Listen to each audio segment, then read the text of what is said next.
If you can all rise, we'll say the Pledge of Allegiance.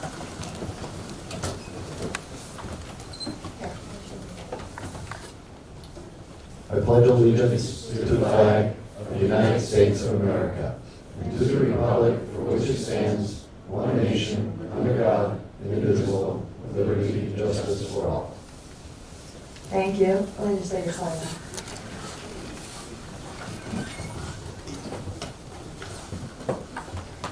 We have some elected officials, we have stakeholders, we have members from the school district. Does anyone feel the need for me to go through introductions? We all know by now who we are, I hope. But we do have someone that you are going to meet today if you have not met already, and that's Susan Savage from the Governor's Office, from the Department of State. We met at the New York State Association of Counties conference last week. Several of our legislators and myself were in attendance. I have the honor of being the president of the New York State Association of Counties this year, and we held 2 days of full conferencing talking about the governor's budget proposal, the legislation in that budget, met with several of our state legislators, and of course we talked about shared services. So we did ask Susan to come down and we'll introduce her as we move through the program.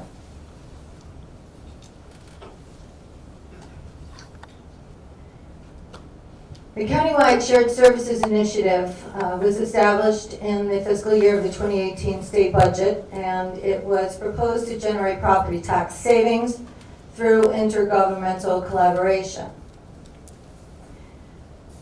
It creates a shared service panel in each county composed of city and village mayors and town supervisors. Can you guys see this board okay, or should we turn the lights down a little bit?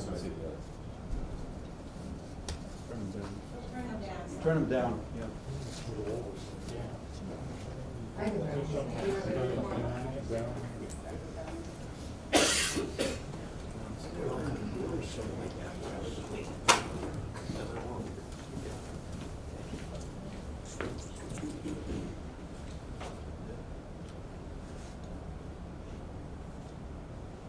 Oh, I think that's better. Is that better for everyone? Yes. Okay, great.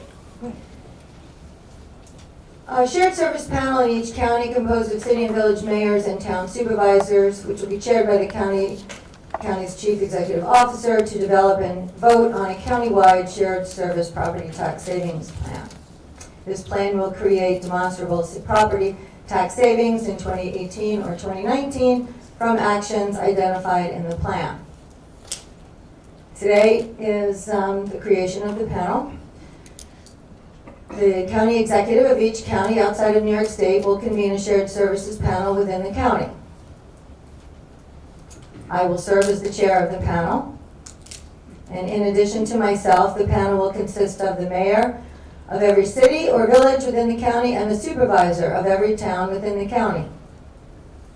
The county executive may, and we did, invite BOCES and/or special improvement districts to participate in the panel. And for those of you who don't know, we do have many of our fire districts and many of our school superintendents representing their constituency here with us today. Upon invitation, the governing body of the invited entity may accept the invitation by selecting, by a majority vote, a representative of the governing body to serve on the panel.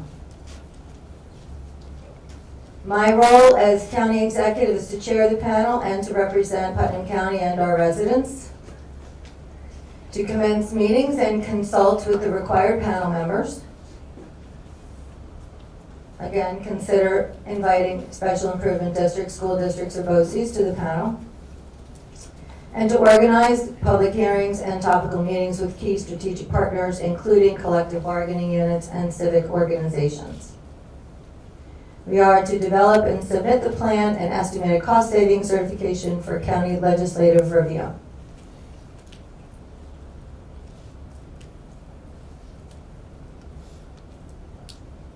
Submit the final approved plan with certification to the New York State. And we'll get into we'll take a deeper dive into this. We just wanted to get through the basics first.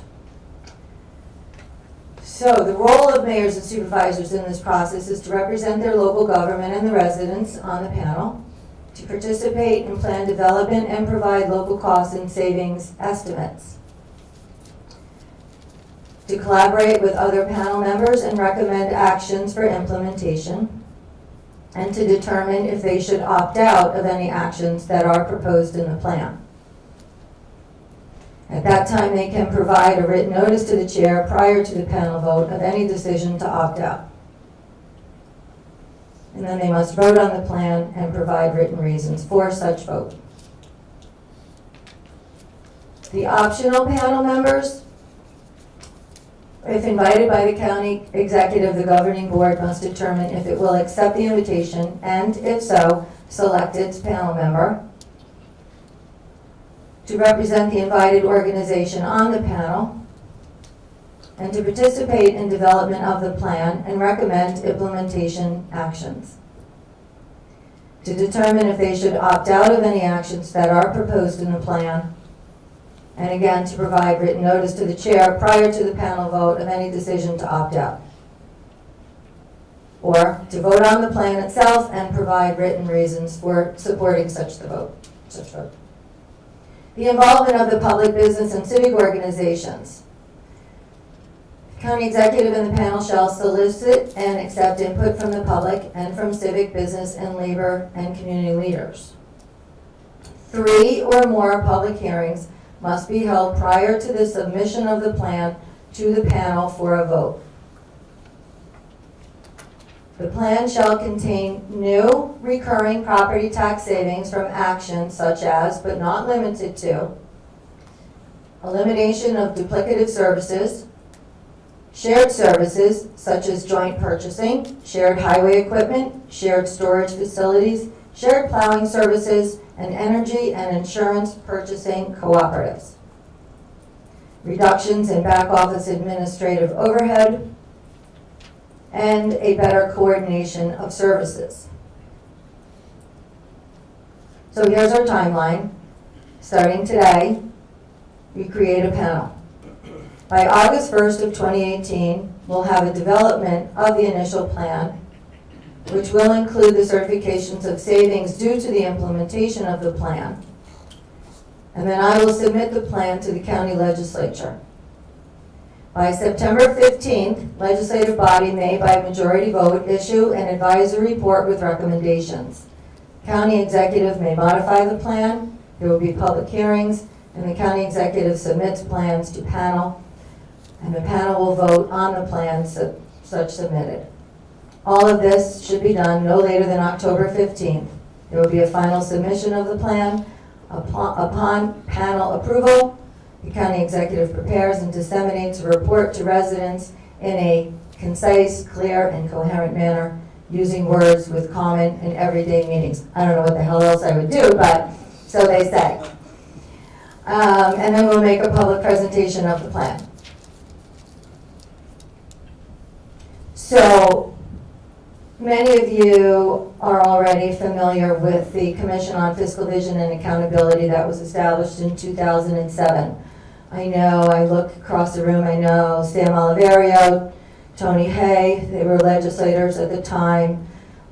It was done in 2007 in a year when the county was facing double-digit tax increases almost annually, and it was identified that if we took a look at some of the redundancies and repetitive services, we might be able to capture some savings savings for the taxpayers. So there's a lot to be said about the work that has been done that we won't be able to take credit for as far as submission into the plan.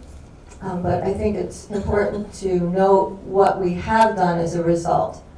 There was the formation of the East of Hudson Watershed Corporation, which allows us in the region, Hudson Valley Watershed, to pool our funding resources so that we can all address MS4 and basically create a bubble compliance.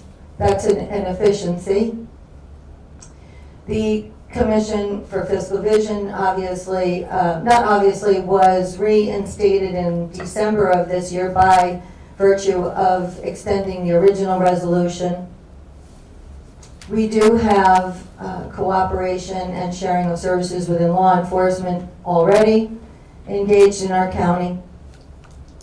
And we do assist in some sharing of email services. I know Supervisor Fleming, the town of Kent, you've been a beneficiary of the county's sharing of email services through an IMA. So those are just some of the things that are already in place. We did have the opportunity to include school officials in the early meetings back in 2007, 8, and 9. We did also have a wonderful addition of some of our community stakeholders and business leaders in the community. Go ahead, Tom. And this is just a photo of the original resolution back in June of 2007, just basically summarizing what the focus of the Fiscal Vision and Accountability Commission was. I was co-chair with now Legislator Sullivan at the time. It is now being co-chaired by Legislator Nassarino and Legislator Sullivan. Okay, go ahead. I'm going to actually turn this over to Legislator Sullivan at this point because he's going to speak to the commission and what role the Commission on Fiscal Vision and Accountability can play in assisting us moving forward.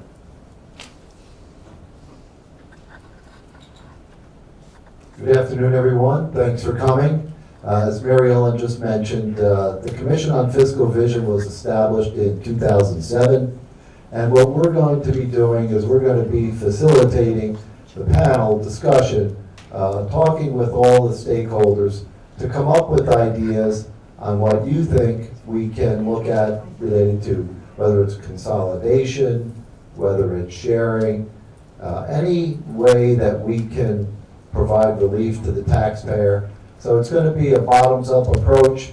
We're not going to come in with ideas and then expect you to follow those ideas. We want to hear the ideas from you because you're the people that have, you're involved every day. You know what's going on. You know what you do already with town, with villages, with the county, with the state, with the schools. So there's so many things happening already. So we don't want to go and do something that you've already been done. We want to talk about things that you think we can do now for the future. So, we have ideas, but I want it to be an objective approach. I want you to come up with the ideas. I want it to be based on facts and figures and not on subjective feelings.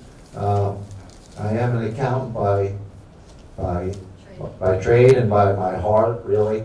And so I'm really driven by figures and not by subjective feelings.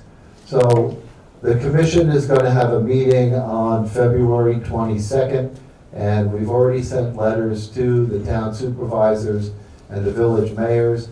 And I think for the first go-around, that's where we're going, that's what the plan calls for, meeting with supervisors and village mayors. And then as we dive deeper into topics, we will ask for your help, whether it's from the police, from the fire districts, from BOCES, from the schools, from the highway departments, and just about every facet of government.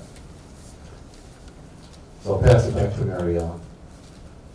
Thank you, Neil. So on the screen here, you'll see some of the topics that we sort of talked about, some in a high level, some in a closer level, talking about where we could find some efficiencies. And the school districts in particular, I do want to say to those of you representing the school districts, when it comes down to mandates, the county and the local municipalities and the schools are one team, because I think outside of us in government, the schools are dealing with as many, if not more, mandates.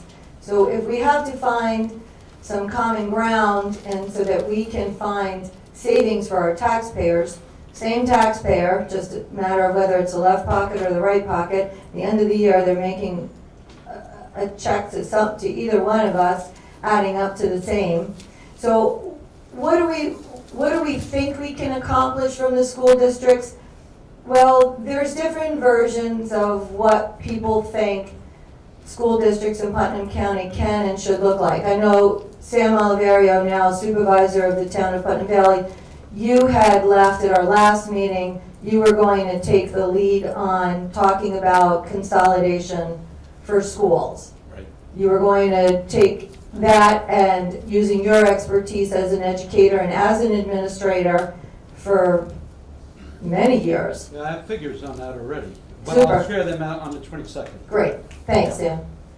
We also talked about tax assessment at the time. I know that's going to be another interesting conversation. We've talked about health insurance consortiums, which I think is going to be very timely now. I don't know how many of you had visibility of the latest big news of JP Morgan Chase, Berkshire Hathaway, and Amazon consolidating their workforce, 1.1 million employees, and they're looking to establish a healthcare consortium to deliver healthcare, medical to their employees. And that's something I think we should be looking at too, to see what they're doing. Highway departments. Fiscal Vision has long talked about the program called Plow Up, Plow Down, where the taxpayer sees a town truck go up the road and right behind it a county truck goes up the road. Is there a better way to drop material? Is there a better way to keep the roads clean? Are there better ways to do? I don't know. The experts are here. Russ Goff from Patterson is here. Our Commissioner of Highway, Fred Penna, is here. Richard Othamer, former legislator, he talked about it with us. We'll have the discussion again and see if there's a better way we can be delivering that service. And then we have the electronic video appearance. We have legislation out of Albany now. We have the equipment. We have the buy-in from legal aid. We have the buy-in from the magistrates, our local magistrates. We also have the defense bar is interested. Joe Tuck, a local attorney in our county, very well respected, has participated in the program. He believes in it. The town, the judges' clerks believe in it. So we're going to take that and throw it back at you guys and see if that's something that you want to do. Go ahead. These counties did submit plans in 2017. These counties did expect to get reimbursement this year. They have now been told that they must see the savings that were certified in the year, fiscal year 2018, before they're issued a check in 2019. And by the way, any of these counties, and this will all be available to all of you online, but any of these counties, I would suggest that you pick a county and see what their plan was. This is just something that we found in the NISAC conferences, and I think it defines really what we're all struggling with. Whether you're a school district, whether you're a fire district, or a local municipal leader or a county leader.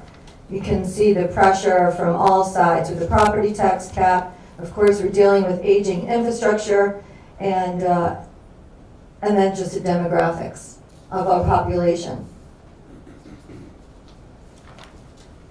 So how formal is the shared service agreement? I thought this was a very interesting slide. If you can see, to our point, in what we countered back as county executives in the County Executives Association Board of Directors meeting to the governor, saying we are sharing services. We have been sharing services. Maybe they're not formalized, but we have been doing it. And so you'll see 22% of municipalities are sharing in an informal manner. You'll also see 39% represented in intermunicipal agreements. And then the other pie chart around shows the different sharing of services within our state. Here are some examples of what is already being activated in New York State among municipalities. I know it's hard for you guys to see this up here, but I'm just going to go quickly through. The first box, dispatch 911 center, 69% of the counties are sharing. Ambulance, EMS, 58%. Police, 29%. Municipal courts, 18%. Elderly services, 37%. They're sharing on that. The large box in the center, and I'm just picking a few randomly, you have municipalities engaged in tax assessment, 39%, energy cooperatives, 25%, health insurance, 12%.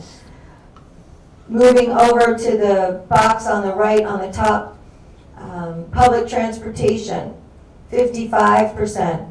Partnering with roads and highways, 48%. Water, sewer, 38% respectively. Garbage, 26%. So it just gives you an idea of what people in municipalities around New York State have already noted as an area where they can share services and build in efficiencies, ultimately saving in taxpayer money. We talked about the electronic court appearance. We've talked about these numbers for a very long time, but you know, the leadership in this county changes, the constituents and the issues and the needs stay the same. The leadership from the Sheriff's Office, our Sheriff Bob Langley is here. Bob, not many people have met you yet, but we have had discussion about reintroducing this. He does believe that this is a project and initiative that his department is interested in further discussing. You can see the numbers, what we could save in man hours. You can see what we can save in fleet and wear and tear and equipment hours. So I'm going to suggest that we put that back in for discussion, as I said earlier. Go ahead. This is a new initiative just for in discussion phases. For the highway department fellows, for the school district fellows, our own highways and facilities, we know that if we can routinely wash our trucks and vehicles, we can extend their usefulness. We also know it's better for the environment.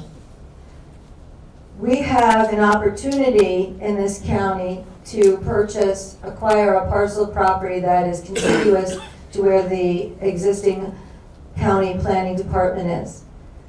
We are pursuing that in the hopes that if the parcel of property does have the access of good wells and good water, we may then decide to acquire that property and pursue quality water funding out there to build a county truck wash, bus wash facility and invite the school districts and the local municipalities to partner with us on this. I think it would be a terrific example of shared services. It would be a terrific way to protect our environment and a terrific way to save on taxpayer dollars.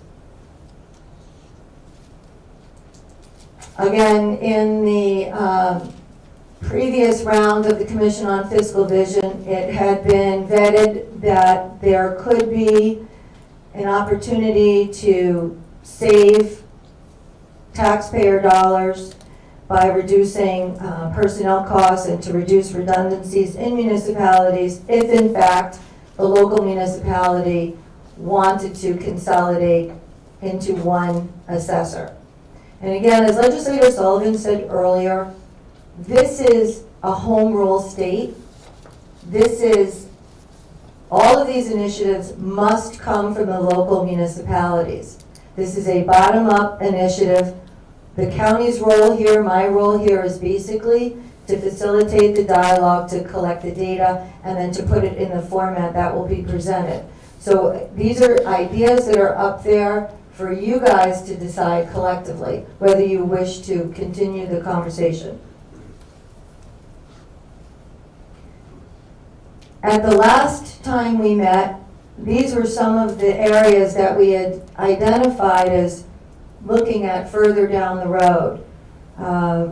Supervisor Rich Williams is here. Rich from the town of Patterson had talked about pulling some information together about a consortium for purchasing, including energy and insurance. Rich, is that still something that you're interested in working on with the panel? Yeah, absolutely. I've done some work on the energy. The insurance is new to me, but I could take care of that. Okay. Well, it's optional, you know. The notes were prepared, these were prepared by notes that were taken that afternoon.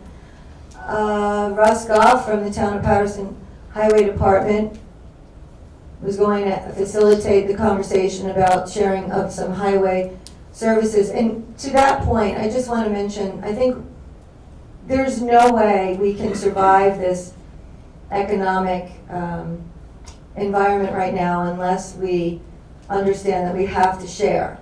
And we in the county, and Commissioner Penna will attest to this, have been sharing equipment and men and manpower since the day we formed our administration. We have worked with Patterson, we've worked with Kent, we've worked with Putt Valley, we've worked with every single municipality who needs a piece of equipment or any kind of help or assistance at all. We don't get credit for that. Anything that we do moving forward in sharing services has to be a new, innovative program or initiative or idea. Tom Lannon here, our Director of IT and Services, is going to facilitate and further conversation on CAD and radio committees. And then, of course, we want to talk about the schools. And Sam, you took the lead on having that conversation. The superintendent from the town of Carmel is sitting right one row in front of you. Superintendent Irvin, thank you, Andy, for coming. And Superintendent of the Mahopac Schools, Dennis Creedon, is here, soon to be retiring, and we'll be welcoming Superintendent DiCarlo, former legislator, which should help facilitate a dialogue about consolidating and sharing services. So that should be, that's our last, oh, and I'm sorry. There was a discussion by the councilwoman from the town of Southeast on consolidation of government. That would be Councilwoman Lynn Eckert, and so we will circle back to her and see what, if any, she has. Okay, so this is the time where I'm going to introduce Susan Savage. You can put the lights up for us. And I just want to also add that, you know, you've all been working on shared services for many years. So, and we have as fiscal vision for a few years. But now the important thing is the state has got behind shared services. The state has stepped up. They're going to provide services. There's potential for grant money, and our guest will speak more about that. But there are resources now at the state. There's an ability or a willingness to make things happen that in the past maybe couldn't happen. So when you talk about maybe trying to consolidate courts, well, it couldn't be done because the laws didn't allow that. Now in Albany, they're looking at those laws and seeing if they still make sense, and could things be changed within those laws so that things like that can happen. And they're looking at all different things that haven't been looked at in the past. So I think there is a real opportunity for savings and for making some progress on some of the initiatives that I think we've kind of had to put by the wayside in the past because of the fact that there's just too many impediments along the way. But I'm going to turn it over now to our state representative. I'm sorry, I don't know your name. Susan, nice to meet you. Thank you for coming. Here you go. Thank you for having me. As has been mentioned, I'm Susan Savage. I'm with the New York State Department of State, and I have been working on the Shared Services Initiative for about a year now. And so during that year, I've had the opportunity to be in almost every county in New York State. And the conversation is very much like the conversation that you're having here today. So first of all, I want to commend County Exec for pulling this together and thank all of you for being here. It's the beginning of the process here, but I don't think that that's a bad thing. I think that what we have seen over the past year, as I've said, are conversations very much like this one, but there's a whole year of experience now. So earlier it was mentioned that, you know, I might be in a room like this a year ago and there'd be a conversation about things we'd like to do, but there are barriers in the law that are going to prohibit us from doing things that are going to provide real cost savings to taxpayers. things like healthcare consortiums, things like justice courts, also even things like joint jail facilities or correctional facilities.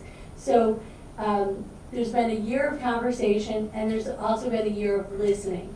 So things that hadn't really, discussions we'd had at the local level, the results of those things hadn't actually made it to the next level of government.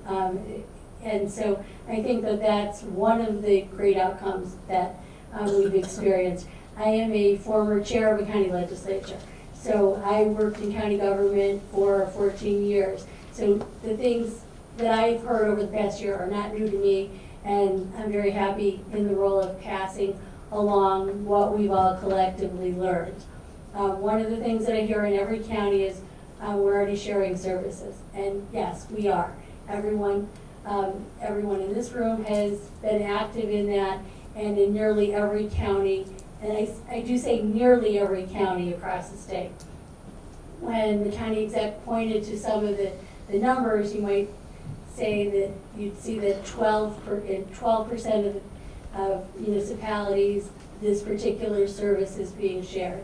So what we know is that everybody is doing something, but none of us are doing everything. And so this provides the opportunity to look at what those next steps are, and also that because of this conversation, there is reimbursement that the governor said last year when local governments made the case, some of this stuff is good, we're behind it, but how about help us with it? And so the governor determined to put in a budget bill that there would be reimbursement available. So I think that's another positive step. It was mentioned by the county exec that last year many counties went ahead and put their plans together, and it wasn't a very short time period. But there were a lot of good ideas generated. If you go to the Department of State website, every plan that was submitted is available there for review. And I think that that's, again, one of the benefits of putting together your plan this year. Also, the county, the New York State Association of Counties, along with the Department of State, has been compiling what we've seen and what we've learned over the past year. And so I think that those are some positive steps. When I've been traveling around the county, usually or the state, it's usually been in smaller forums, meeting with the chief electeds or the county exec in each county.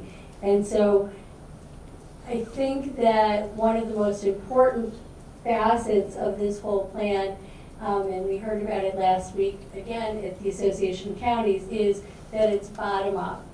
It's a bottom up plan.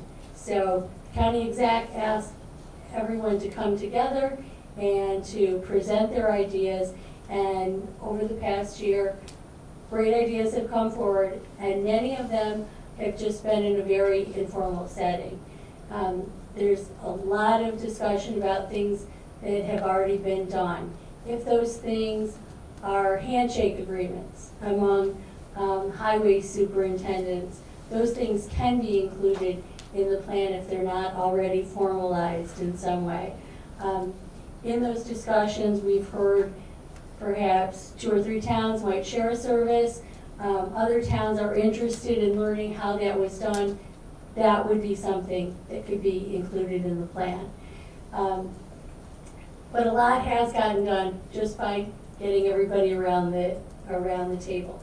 And we know it's time consuming, but it's something that not only does it save taxpayer money, but I think that the public does appreciate that we're working for them, that we're, even if the savings aren't huge, it's just better than things going in the opposite direction. I know that those are the kinds of things that I've heard knocking on doors. The county exec talked about some of the things that we've seen around the state, and listed some of those things. And there's a range for instance, one of the things that was mentioned was tax assessors. So there's a lot of ways that different counties are thinking about that. Some of them are thinking about, there's a couple of counties that already have countywide assessing. There's a greater number where 2 or 3 towns may share an assessor. And those things came out of necessity generally. You might have a population of assessors that was perhaps aging, and there wouldn't be somebody to be their successor. And so they would contract with another town, or sometimes with the county government. And that's another method. Generally, this has just been done in a very voluntary way. So for instance, in Cortland County, a few years ago, they had a number of retirees, and so they didn't have people to replace them. They contracted with a real property director in the county. But again, all by initiative. And if you'll give me a minute, I'll just go through some of the things that we've seen. One county put together, we talked about highway equipment, put together a catalog of their highway equipment, what everybody had, and as a way to look at borrowing equipment and sharing equipment in that way. And it was literally just that. It was just a catalog so that if you needed a backhoe and there was one available in a nearby town, that would be a way to procure that. Tax assessment is another thing. Animal control, reducing the number of town justices, emergency communication, recreational services, parks, shared GIS within a county government or among groups, solar farms, drug task force, shared paving, salt purchasing cooperative.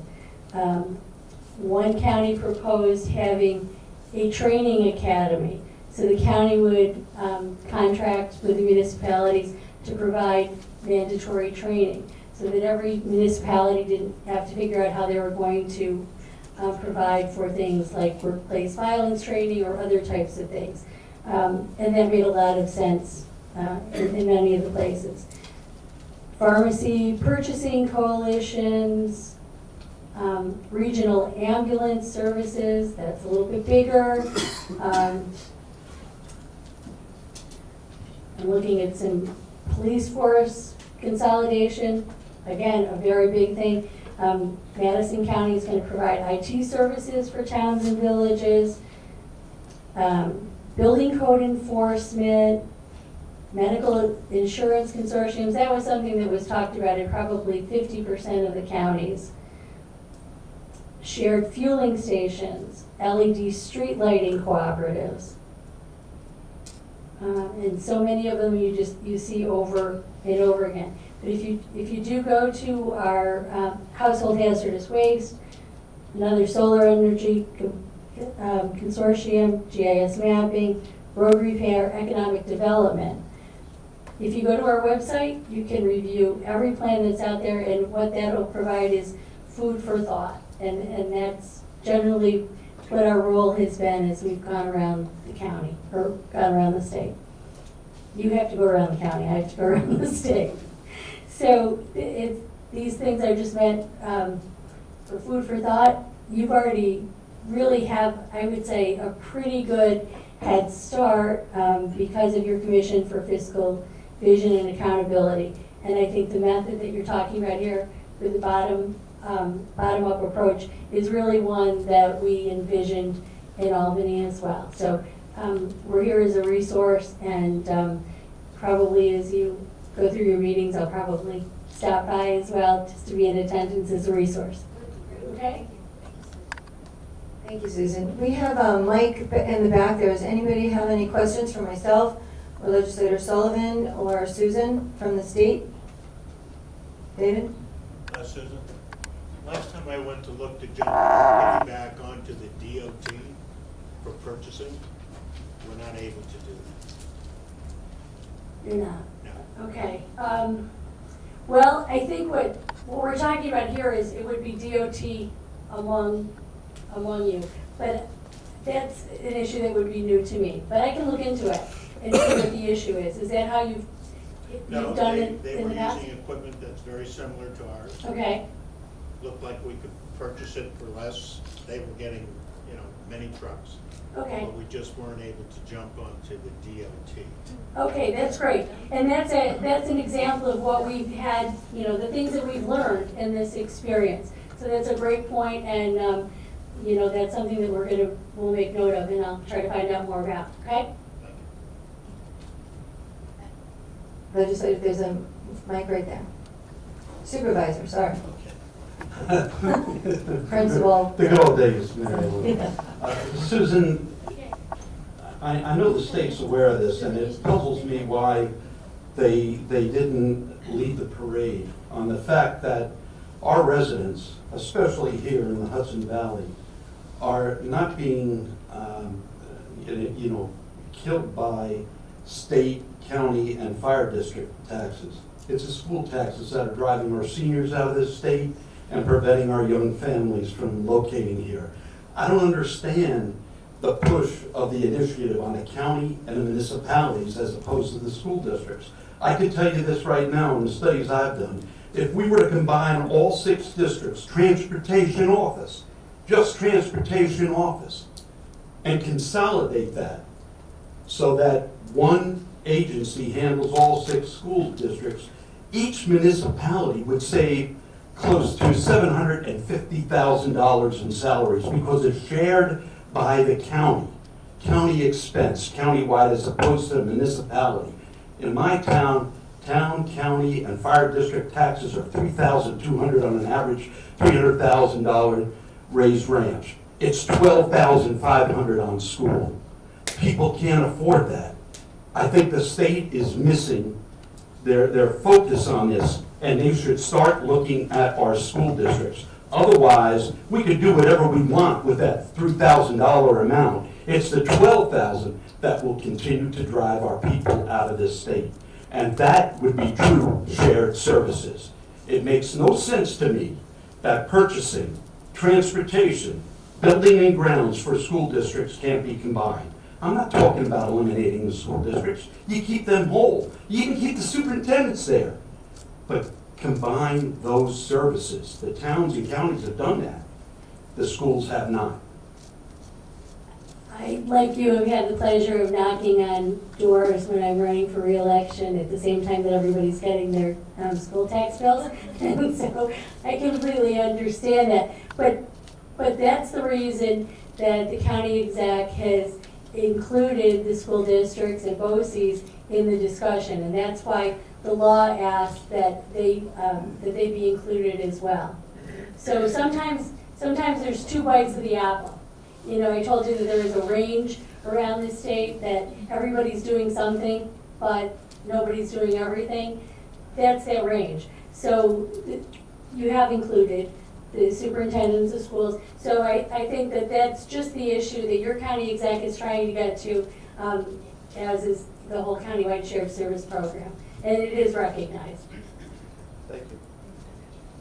Sam, we have identified several areas where we can partner with the school districts. And I've had conversations already with Superintendent Irvin, Superintendent Creedon, Superintendent Willis, your superintendent. We met on Friday and had discussion about the fact that the mandates spare none of us, and that the school districts are in just as much need for support and services as we are. So everything you said is true, and I believe that the governor has in fact recognized the fact that we should bring them to the table. I mean, if you look at what the county's done already with the BOCES partnership, with providing Tilly Foster as a facility for the educational piece, we're getting there, getting them to understand that we're partners, and we have one common ground, and that's to serve the taxpayer the best way that we can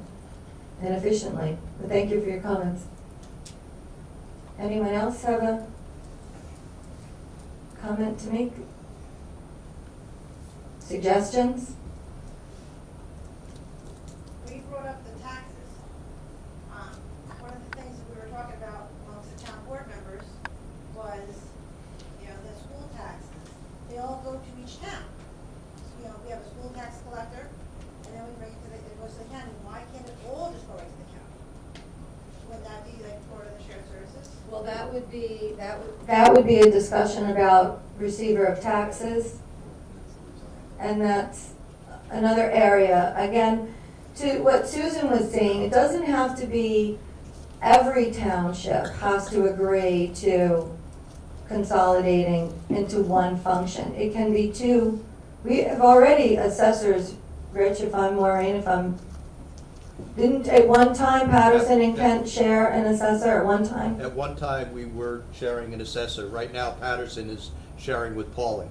Right, so it's not unheard of to share, but it's okay, and I think this is a good point to raise this, it is okay for just 2 municipalities, 3 municipalities to enter into an agreement and capture savings.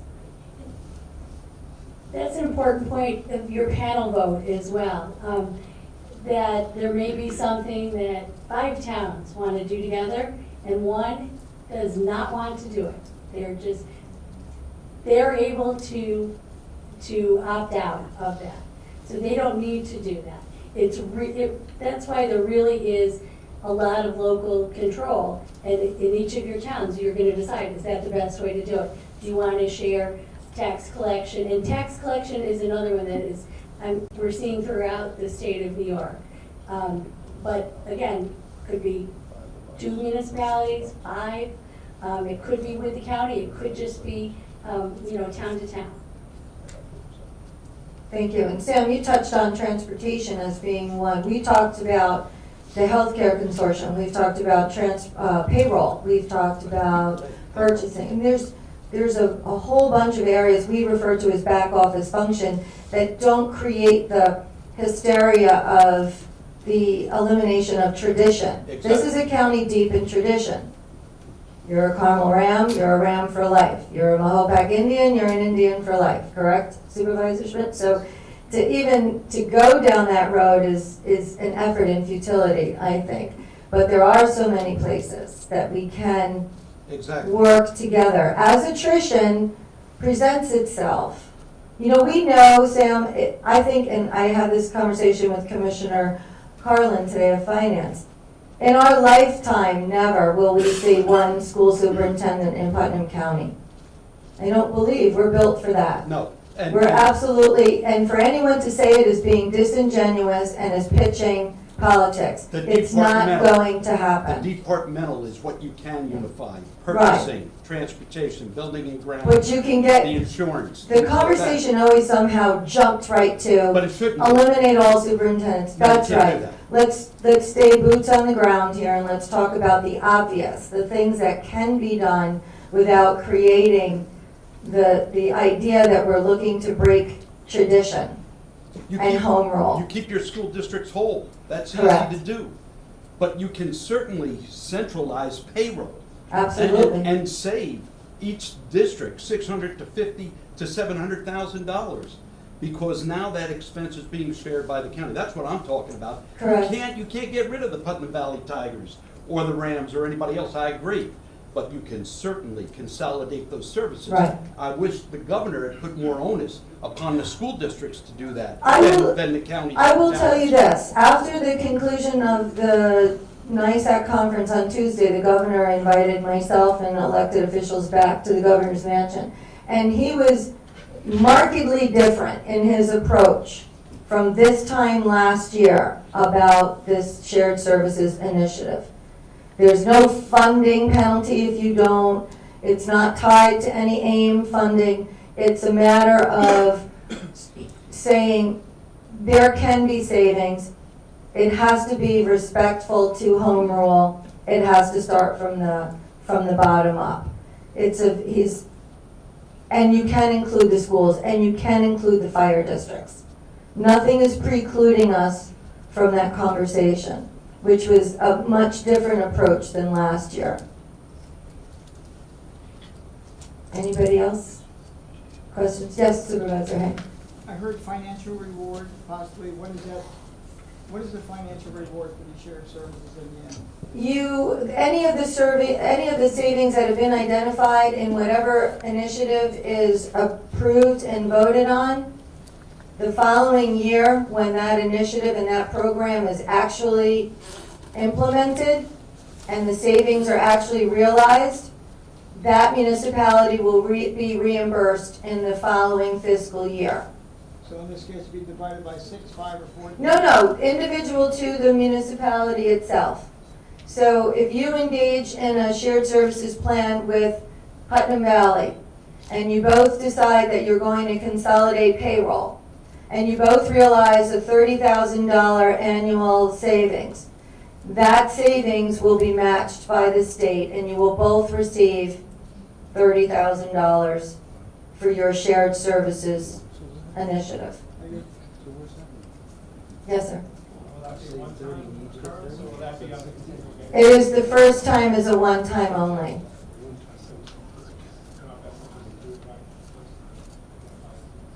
Well, you once you have received that match, that reward for doing it, then you'll realize the reward in your own savings, in your own budget every year. Yes, Supervisor Flynn. I just have a real nuts and bolts question. The governor, in the Shared Services Initiative, mandated that the panel must consist of town supervisors and mayors. And then other people can be invited to be on the panel. Last year when we had the initial Shared Services meeting, it was in this room, it was a crowd about this big. We had a PowerPoint presentation on what the Shared Services Initiative was. We had a follow-up meeting, again in this room, with a PowerPoint. And we never got to really sit down as part of this, as part of this and roll up our sleeves in a small enough group to actually put forth ideas and get things done. Now, I understand we're gonna have a meeting with Fiscal Vision, but since all of these other groups, and you know, they're very important as well, have been invited to the table, how are we gonna actually pound out the plan? Because I don't think 100 people sitting in a room and listening to a presentation is gonna get this done. And that's kind of what I'm concerned about with the time constraints on this, that we actually present something that's gonna benefit the, you know, the towns and the county. Yeah. And be ready to, you know, put it before the legislature. Well, what I would propose to that point is you have 6 towns that were mandated must participate by their own membership designates their representative. Then you have 3 villages. You have 6 schools. I would imagine that the School Superintendent's Association would send 1 representative.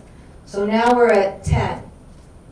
If the fire districts are interested, they have a Chiefs Association meeting every year. Our Bureau of Emergency Services Commissioner is right behind you. The Chiefs Association, should the fire districts decide that they would like to participate in the conversation, they can send 1, so now we're at 11. That's a reasonable board. And I think it touches on the stakeholders in the community. Am I doing the math wrong? Well, we have 6 superintendents, 3 mayors is 9, right? 1 superintendent is 10, and 1 representative from the fire district is 11. Okay? So that panel can meet, I think, individually, and then maybe a representative from that panel can go to the Commission on Fiscal Vision with what has been vetted through that panel. And let the Commission on Fiscal Vision, which I think you've assigned 7 spots? No. How many? 9. 9, okay, close, 9. So that, if you all met collectively, 11 plus 9 is 20. It's a big group, but I think if it's organized and maybe subcommitted, and if everyone followed a certain task along the way, I would say that's not an overly large group. I think there's always organized chaos in government, isn't there?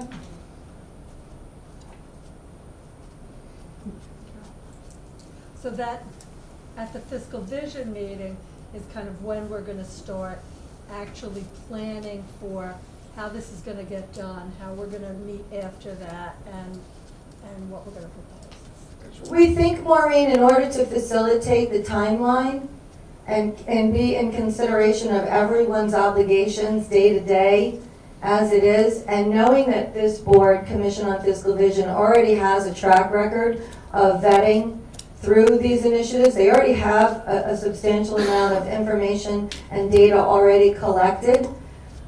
I think that they're a good resource for us to put a plan together that can be certified and submitted by the designated timeline, and do our budgets and manage our workforce and our constituents. You know, one of the big things is this is not just this year, right? This is a proposal to keep going. So we can't get everything done in 1 year, but hopefully what we can do is identify a couple of big items, like sand. You know, I just like that idea. I don't know after we get through the nuts and bolts of it, but it sounds great. And there's a couple big ones, and those are the ones that we're gonna really try to tackle. And then we have next year, hopefully, and fiscal vision has been around since '07. So this is not just a 1 year thing. This is a long-term plan. This year we'll try to get a couple things done, and then some of the tougher items that'll take more than a year to get done. We'll continue to work on those. Yeah, Supervisor Hay? Can you share some of the information the Fiscal Vision Committee has done? Because I haven't seen anything on that. We did an assessment back in 2008, I believe, on the assessors. We have. It did show any savings, so if you have a report, can you provide that? And There was, yeah, we have a report, there's some notes that were taken from the earlier meetings. Our legislative clerk at the time was kind enough to sit in the meetings and help us keep record of different things. We do have there is some archived video filming of different conversations. The electronic appearance in particular, we do have data available on that. But all that stuff is old. I mean, the state is the one that has to change the rules, allowing the prisoner to, consult with his attorney. That's not true. It's changed? Yeah, So why hasn't it moved?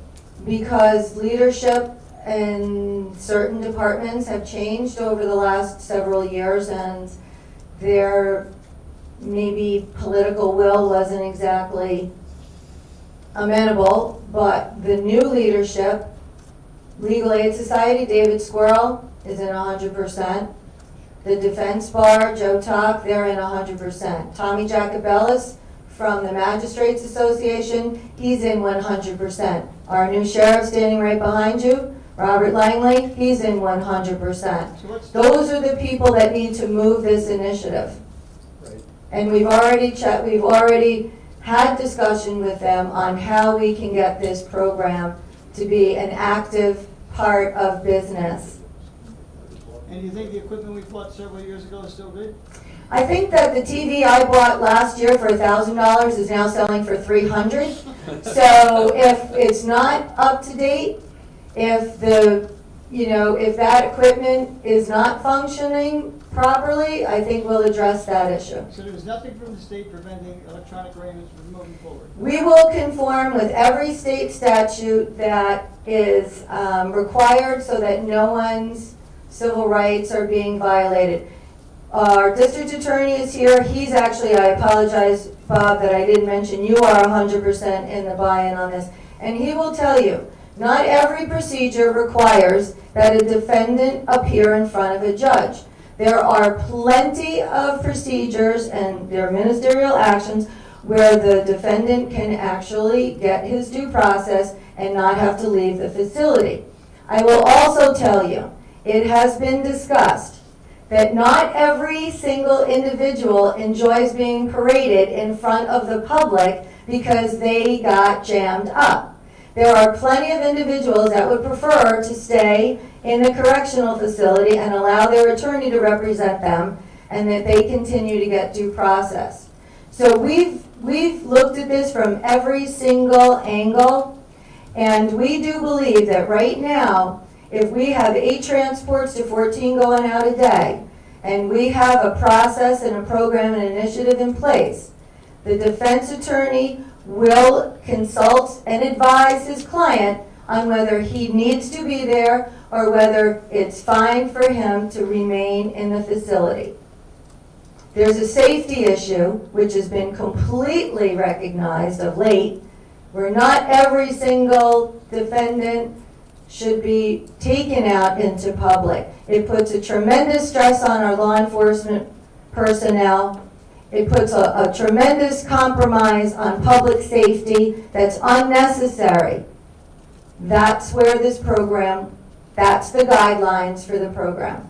Okay, so going back to fiscal vision, if they have any type of information, reports that have been done, I mean, just to sit back and say that someone took notes of the meeting doesn't help us look into the situation per se. Well, I don't think that was, I don't think that's exactly what I was implying. I was answering your question on what data was available. There are notes in the book of proceedings, there's notes in the legislative file on fiscal vision, there's also data that we presented at my first actually State of the County, where we provided the data on what savings we would in fact realize by the reduction of transportation costs for both personnel, backfilling overtime, fleet wear and tear, fuel costs, never minding the one very important item, and that's enhancing public safety. Okay, that was almost 8 years ago, so why is it not moving forward?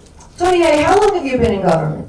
Too long. And you're asking this question? No. Seriously? Well, I mean, that's why Too long, maybe that's right. I think up in Albany, they should be doing some more. Tony, every single time we have a program in this county that has a value, it takes a long time to get there. To really put something that's sustainable and workable, you have to vet it through. When you're in government and leadership changes on an annual basis, there's no doubt that it's very hard to keep the momentum going. But I have never given up in the 8 years. Maybe you can, but in 8 years, I'm still driving this train because I believe that this program is not only good for the taxpayers' wallets, but it's good for the taxpayers' safety. So I'm going to keep going. If it takes me another 8 years, I'm going to keep going to make sure that this project sees its day. I just have 2 questions. So relative to the contracts that the county currently has for any municipalities, no, I'm Italian. Shows with her hands. Yeah, and I touched my hand. So if the contract already expired, like let's say 12/31/2017, and the county is looking, or any of the municipalities, let's say our highway IMAs, if we're looking to once again re-enter into those contracts, that should count, right? Because the contract currently expired. That's for the state. That is a good question. And I think it's probably something that you're gonna look at and decide whether you include that in your plan. Okay, so I'll take that as yes. My other question is, if it's a municipal IMA wherein we're sharing actual equipment, like you were referencing earlier, so let's say we have a dump truck and Carmel wants to borrow a dump truck and they don't have to then procure their own because we have an equipment sharing agreement, the number that we're putting in as the potential savings is going to be the cost of the one time of that dump truck, or are we amortizing that over the 5-year IMA, let's say? So if it's $100,000, what are we taking as the savings? I'd have to look at that specifically, and that would be something that DOB would be putting out guidelines on. Okay, so are there guidelines you can send us? What's that? Can they send us those guidelines? Because we have a lot of stuff. They will be, yes, and they will be published shortly. Okay, thanks. I just realized, looking over here, we have our county clerk, Michael Bartolotti here, who is probably the most versed in sharing services, as he served as the deputy county clerk for so many years under Dennis Sant as the records officer, how he's been working with all the towns over the years to manage records, storage, scanning, microfiching. Michael, is there anything that you want to add to this initiative that you think is valuable to all the town and schools? It's kind of difficult for me to speak from, at this point, because we've been doing it. We've been doing it for so many years with records management. The Cooperative Record Center was established in, I believe, 1991 or 1992, and that was for the storage of paper records, which encompassed all the county agencies, all the towns and villages. We even had a couple of school districts at one time, a town outside of Putnam County, believe it or not, it was storing with us, and I think still does have some paper records. What we did, one of the things that I did when I took over as county clerk was I wanted to turn that into a virtual record center, and we've done that. We've gotten 2 shared services grants where we've digitized catalogs of records. We worked with the towns of Phillipstown, the village of Cold Spring, village of Nelsonville, the town of Carmel, and we just put a grant in this cycle with the town of Putt Valley. We purchased some software, and we've paid to have some documents scanned. We put a great deal of our county records office put a great deal of sweat equity in it to do large formats and everything. And I got to tell you, it works out really well.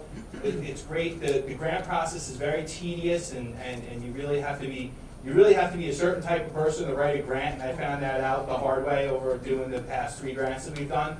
But when it's successful, when you get those funds and you're able to put those initiatives forward, it really makes a huge difference. You could talk to Mike Bazinski from Environmental, how much easier it is to get that information. It's not in folders anymore, and the same thing with the towns that we've worked with. Their building planning, zoning files are right at their fingertips. You go right in, you pull it up, it's all OCR'd.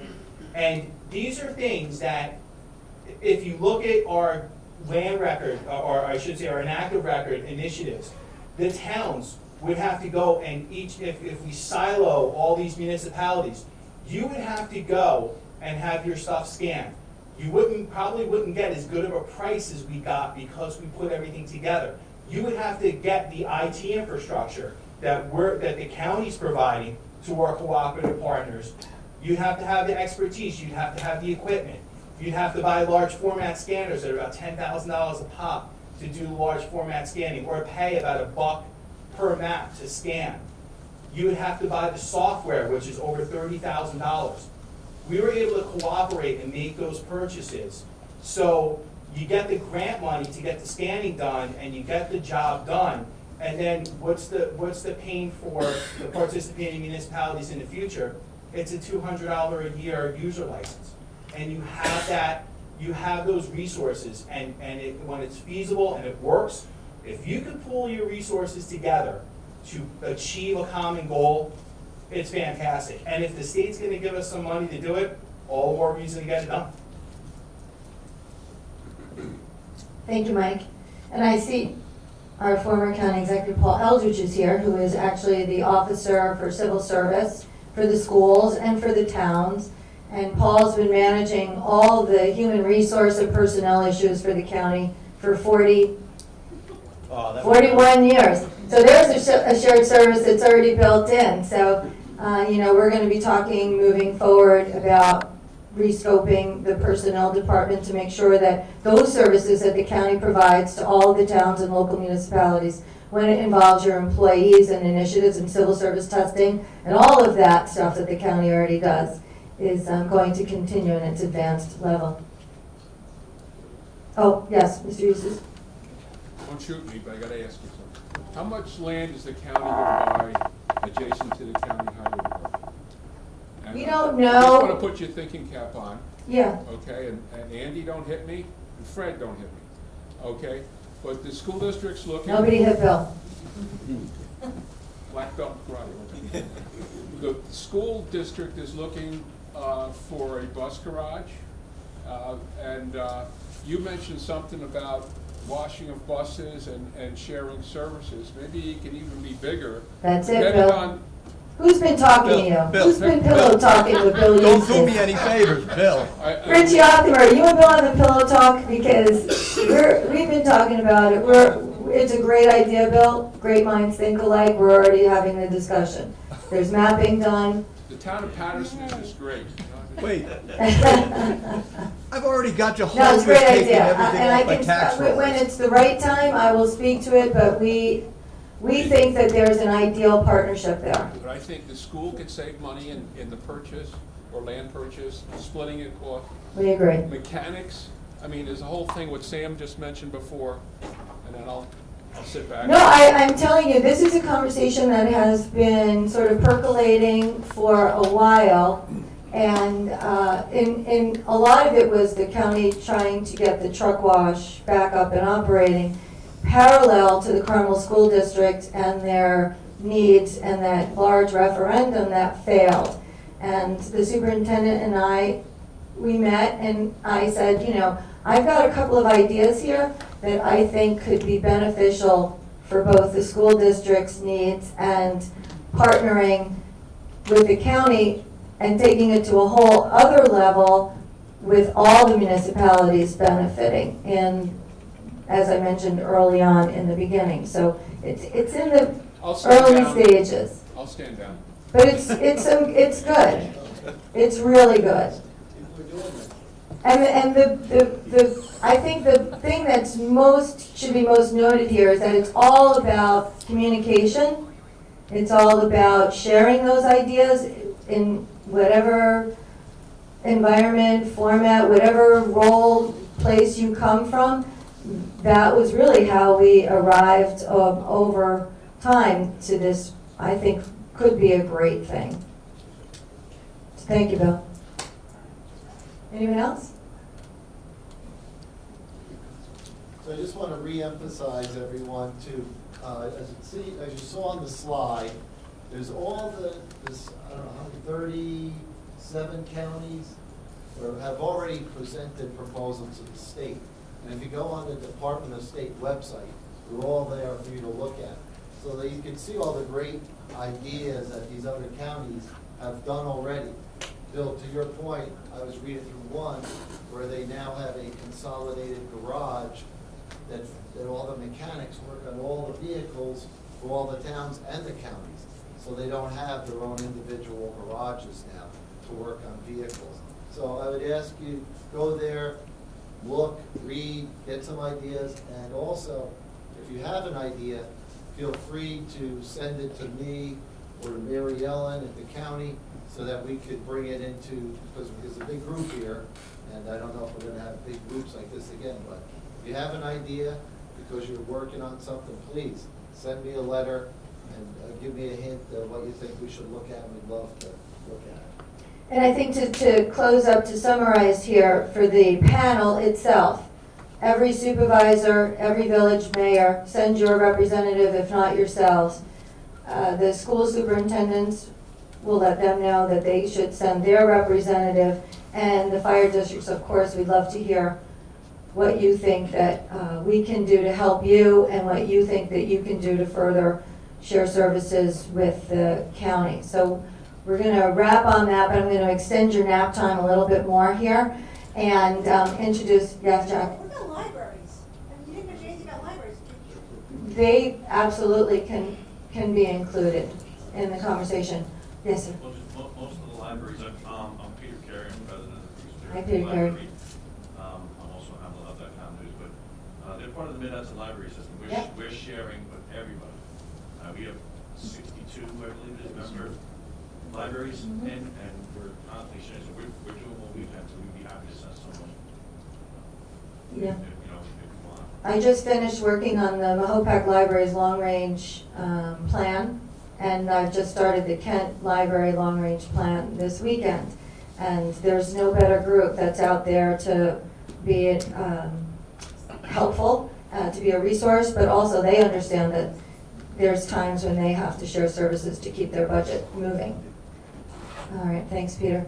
So we have, before you guys go, I invited Mercy College here for one reason, to introduce them to this captive audience that I had, because they have a wonderful opportunity for all of us here as leaders to take back to your respective communities to help advance education in Putnam County. So I'd like to introduce Dean. I forgot.